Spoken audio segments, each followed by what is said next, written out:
Ford introduced its first fully autonomous electric vehicle this morning. In just 12 hours, there have already been 100,000 pre-orders for the new car. Ford states the 2028 Shelby is built on a platform that will maximize both range and performance. The new Shelby brings with it innovative technology and a timeless design inspired by the original 1967 Shelby. Ford spokesman Robert Greene hopes that, quote, the design will call back to a simpler time when things weren't as scary as they are today. The car will feature a solid-state battery which carries a range of 1,100 kilometers and can be fully charged in as little as 10 minutes.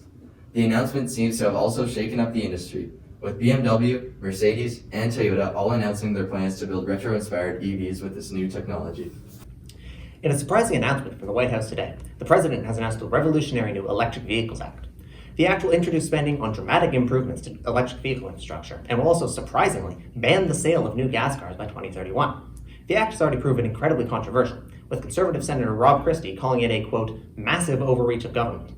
The President clarified his intentions and motivations in an interview, saying, quote, we have for far too long ignored the impact of gasoline vehicle emissions on the climate of the earth. He further added, quote, it seems clear to me that people are taking an interest in electric vehicles, and if the people want EVs, then they won't have a problem with getting rid of gas cars. Our sources have also indicated that the governments of Canada, the United Kingdom, and all European Union member states are strongly considering similar legislation. Researchers and engineers from Stanford University have unveiled plans to build the world's first fully electrical passenger plane.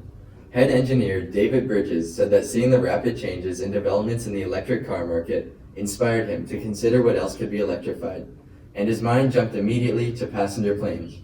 He said, quote, I felt as though planes were really something that we weren't discussing when dealing with electric transport, and I think that there's a lot of potential for innovative new designs. The plane isn't expected to be built for at least another 3 to 4 years, but the researchers remain hopeful about its potential to revolutionize the way we travel. Tonight in downtown Vancouver, yet another pedestrian was struck by an autonomous vehicle. This is just another instance in the growing trend of people being struck by self-driving vehicles.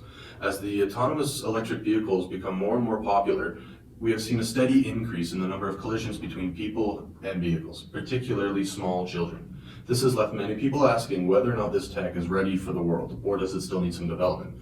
With the conclusion of the precedent-setting Jim Beam case back in 2025, the courts have concluded that manufacturers are responsible for the collisions involving their vehicles and people. Paired with the implementation of Electric Vehicles Act, many people, as well as the companies, feel as though the government shouldn't be requiring the use of this unproven technology. Almost 5,000 Canadian oil sands workers marched in Ottawa yesterday in defiance of the Liberal government's Electric Vehicle Act, an act identical to the American one of the same name. These workers feel as though they have been left behind by their government in the name of environmentalism, and stress that while they value the planet, there are real consequences to losing their jobs in the sands. Stephen Fletcher, one of the principal organizers of the march, said, quote, these good men and women aren't here because they want to see the planet destroyed. They're here because they need these jobs to put food on the table for their families. In sports news, Lando Norris wins his second consecutive world championship in Formula One today. This makes him the third driver in the last 4 years to win the championship in an electric car.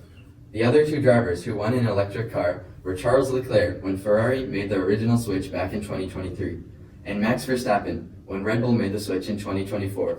Many drivers say they miss the scream of the old cars, but the competitive edge in the new electric cars is just undeniable, which leads to more exciting races for the fans as drivers can accelerate out of corners faster than ever before.